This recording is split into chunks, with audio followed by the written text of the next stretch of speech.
नमस्कार प्रेक्षकांनो, मालिकेच्या आजच्या भागात अखेर एक अशी गोष्ट घडते ज्यामुळे घरात पेटलेली आग थोडीफार का होईना शांत होते. ईश्वरी आणि नम्रता या दोघीही एकमेकींची माफी मागतात, गैरसमज बाजूला ठेवतात आणि पुन्हा एकदा जवळ येतात. पण या सगळ्यामध्ये सर्वात मोठा धक्का कोणाला बसतो तर आपल्या वल्लरी मॅडमला. कारण बाईंचा पूर्ण प्लॅनच असा होतो की या दोन बहिणींमध्ये भांडण लावायचं, घरात रोज नवा तमाशा उभा करायचा आणि सगळ्यांचं लक्ष रमाकांत रावांच्या खुनाच्या तपासापासून दूर ठेवायचं. पण झालं अगदी उलटच. वडिलांनी इतके दिवस नम्रताच्या मनात जे विष भरलं होतं त्याचा परिणाम नक्कीच झाला. नम्रता अर्णववर चिडली. ईश्वरी सोबतही तिचं मोठं भांडण झालं एका क्षणी, तर वल्लरीचं वाटलं असेल की वाह, आता आपलं काम झालं. पण वल्लरीच्या नशिबात सध्या विजयापेक्षा स्वतःच्या प्लॅनवर घसरून पडणं जास्त लिहिलेलं दिसते. कारण घरातल्या मोठ्यांच्या समजवण्यानंतर अखेर ईश्वरी पुढाकार घेत ती स्वतः नम्रताजवळ जाते आणि म्हणते, नमुताई, माझ्याकडून चूक झाली, मी जरा जास्त रिॲक्ट केलं. मी तुझ्यावर हात उचलायला नको होता, त्यासाठी खरंच मला माफ कर. आता इथे ईश्वरीने एक खूप महत्त्वाची गोष्ट केली. तिने माफी मागितली म्हणजे स्वतःची बाजू चुकीची होती असं मान्य केलं.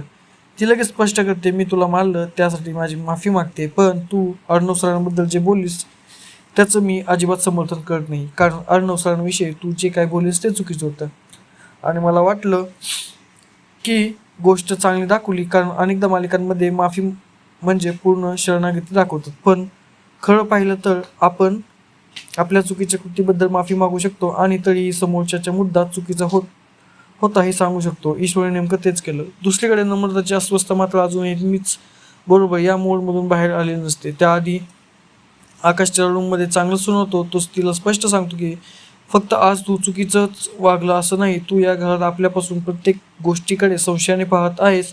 सतत कोणतरी तुला फसवतंय, कोणीतरी तुझ्या विरुद्ध आहे असा विचार तू करतेस. नम्रता अर्थातच लगेच बचाव करते. ती म्हणते, मी काही चुकीचं केलं नाही, तुम्हाला जे दिसतंय ते सत्य नाही, तुम्हाला सगळ्यांकडून फसवलं जातंय आणि ते तुमच्या लक्षातही येत नाहीये.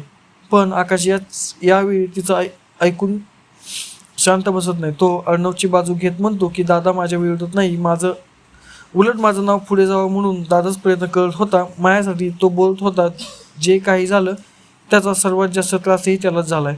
आता नम्रताला हे मान्य व्हायलाच तयार नाही. कारण तिच्या मनात वल्लरीने एवढ्या हुशारीने संशयाचं बी पेरलं आहे की प्रत्यक्ष सत्य समोर आलं तरीही नाही, यामागे काहीतरी दुसरंच आहे असं तिला वाटतंय. आणि याच वेळी नेहमीप्रमाणे योग्य वेळी चुकीच्या ठिकाणी पोहोचण्याची कला असलेली वल्लरी तिथे येते. ती आकाशला म्हणते, नम्रता काही चुकीचं बोलत नाहीये. आता आकाशचा पारा आणखी चढतो. तो थेट वल्लरीला सांगतो, तू यामध्ये पडू नकोस, तुला पूर्णपणे गोष्ट माहीत नाही. हे ऐकून वल्लरीला थोडा धक्का बसतो. कारण आतापर्यंत ती प्रत्येक नात्यामध्ये 2 शब्द टाकून आपला मसाला तयार करत होती, पण आता पहिल्यांदाच लोक तिला तू बाजूला राहा म्हणायला लागले आहेत. म्हणजे वल्लरीचा नेटवर्क सिग्नल हळूहळू कमी होत चाललाय. आकाश नम्रतालाही स्पष्ट आदेश देतो, आत्ताच्या आत्ता बाहेर जा आणि दादा आणि ईश्वरीची माफी माग. तेवढ्यात मामा येतात आणि सांगतात की आजीनेही नम्रताला बाहेर बोलवलं आहे.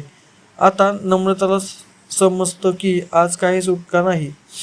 कारण नवऱ्याने एकीकडून सांगितले, मामा दुसरीकडून आलेत आणि बाहेर आजी वाट बघत आहे. म्हणजे आता मी रूममध्ये बसते हा पर्याय सिस्टममधूनच दिलेला झाला आहे.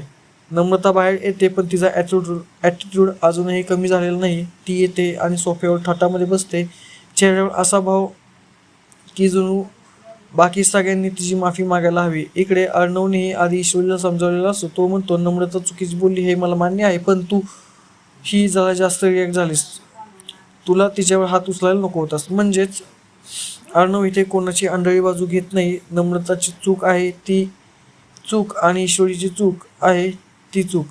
यानंतर मामाच्या सांगण्यावरून ईश्वरी नम्रताजवळ जाऊन माफी मागते. ती स्पष्टपणे आपली चूक मान्य करते, पण त्याचबरोबर अर्णवबद्दल नम्रताने केलेल्या आरोपांवर ती ठाम राहते. ईश्वरी नम्रताला सांगते की अर्णव आणि आकाशच्या नात्यात ती समजते तसा कोणताही स्वार्थ नाही. अर्णवने कधीही आपल्या भावांना कमी लेखलेलं नाही. उलट या भावांचं बॉन्डिंग इतकं मजबूत आहे की बाहेरच्या एखाद्या गैरसमजामुळे ते सहज तुटणार नाही.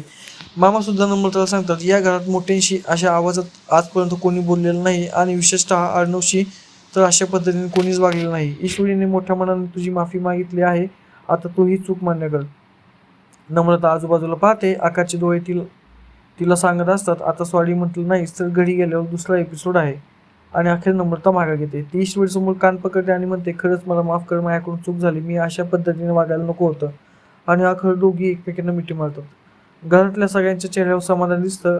आजीला विशेष आनंद होतो, कारण तिच्यासाठी घर एकत्र असणं महत्त्वाचं आहे. मामा सुद्धा खुश होतात. आकाशला थोडं बरं वाटतं, पण त्याच्या मनात अजून एक गोष्ट आहे, दादा दुखावला गेलाय. आकाशच्या डोक्यात सतत हे सुरू असतं की अर्णवने माझ्यासाठी एवढं केलं, कधी मला कमी लेखलं नाही, आणि आज माझ्याच पत्नीने त्याच्यावर एवढे आरोप केले, त्यामुळे अर्णवला किती वाईट वाटलं असेल. अर्णव मात्र शांतपणे तिथून निघून आपल्या रूममध्ये निघून जातो. आणि आता कॅमेरा जर वल्लीच्या चेहऱ्यावर आला तर ते वेगळाच कार्यक्रम. कारण वल्लीला वाटलं होतं की ईश्वरी आणि नम्रता यांच्या भांडणाचा पुढाकार सीझन सुरू होईल.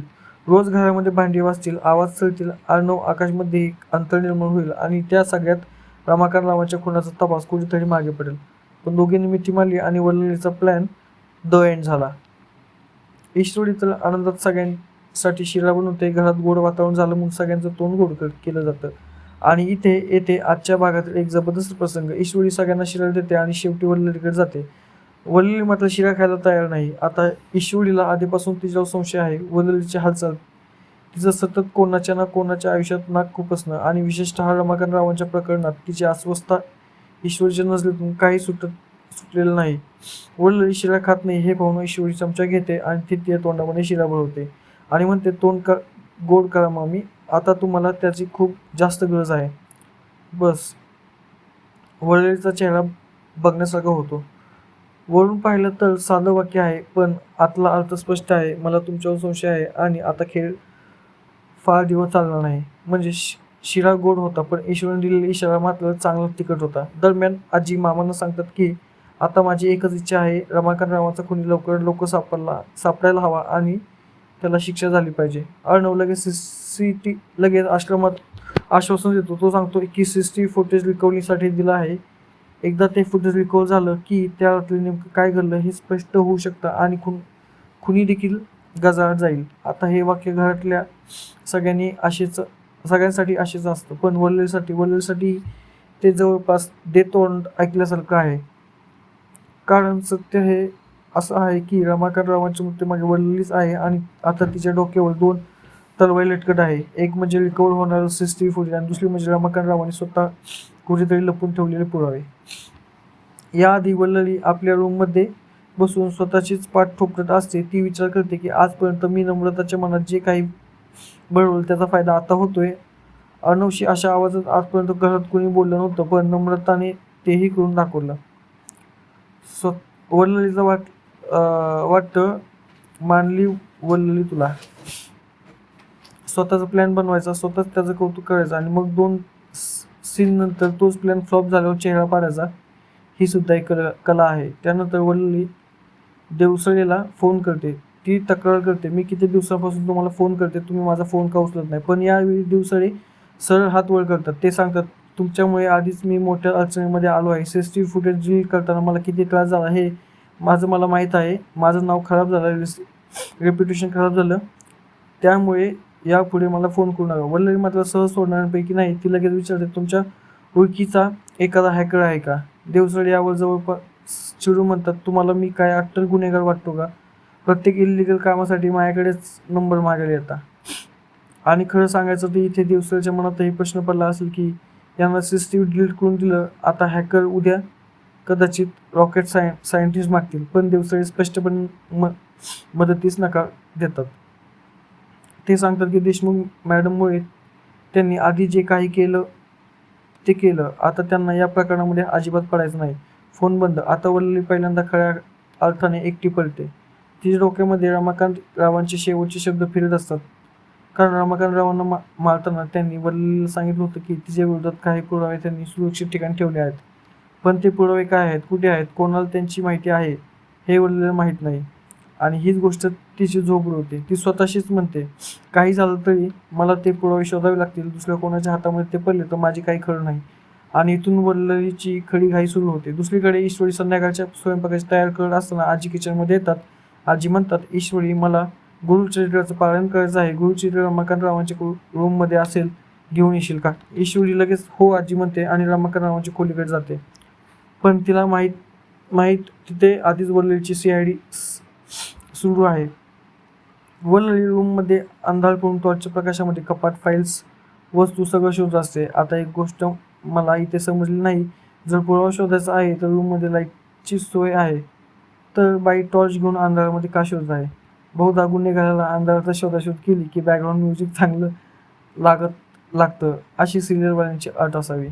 वल्लरी एक एक जागा तपासत असते. रमाकांतचे पुरावे कुठे गेले असतील, काय पुरावा असेल, कुठे लपवला असेल, आणि नेमक्या त्या क्षणी लाईट लागते. वल्लरी जागच्या जागी गोठते. दारात ईश्वरी उभा असते. आता ईश्वरीचा चेहरा असा होतो जणू चोरी करताना मालकानेच विचारलं, काय पाहिजे, मदत करू का? ईश्वरी शांतपणे विचारते, मामी तुम्ही इथे काय करताय? वल्लरी CPU 1-2 सेकंद हँग होतो आणि मग लगेच कारण तयार. ती सांगते, अगं आपलं एक्स्ट्रा सामान आपण या रूममध्ये ठेवतो ना, माझी एक इम्पॉर्टंट फाईल सापडत नाहीये म्हणून ती शोधायला आले होते. ईश्वरी लगेच पुढचा प्रश्न टाकते, फाईल शोधायची होती तर अंधार का शोधत आहात? लाईट लावून शोधली असती ना. बस. वल्लरीकडे उत्तर नाही. ईश्वरी वरून अगदी साधेपणाने बोलते, पण तिच्या चेहऱ्यावर स्पष्ट लिहिलेलं आहे, मामी तुमचा अभिनव माझ्यासमोर चालणार नाही. आता वल्लरीची घाई वाढणार हे निश्चित आहे, कारण एकीकडे CCTV फुटेज रेकॉर्ड होत आहे, दुसरीकडे रमाकांतरावांनी केलेले पुरावे अजूनही कुठेतरी आहेत, आणि तिसरी म्हणजे ईश्वरी थेट तिच्या हालचालीवर लक्ष ठेवून आहे.